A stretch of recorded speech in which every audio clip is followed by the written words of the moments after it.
Hi! In front of me is Honor 9A, and today I would like to show you how you can add face data on this smartphone. Start by opening Settings. Following that, you need to choose Biometrics and Password, then tap on Face Recognition and enter your current login method.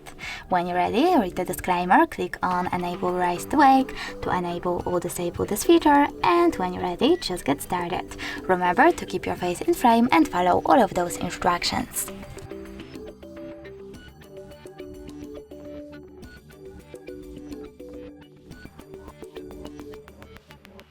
Over here, you can adjust some face recognition settings, and when you're ready, click Home button.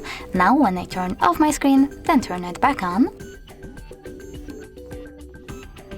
I can see that Face Unlock is working properly, so all I need to do is swipe up to open my device. Thanks so much for watching. If you enjoyed this video, leave a like, comment and subscribe. Bye!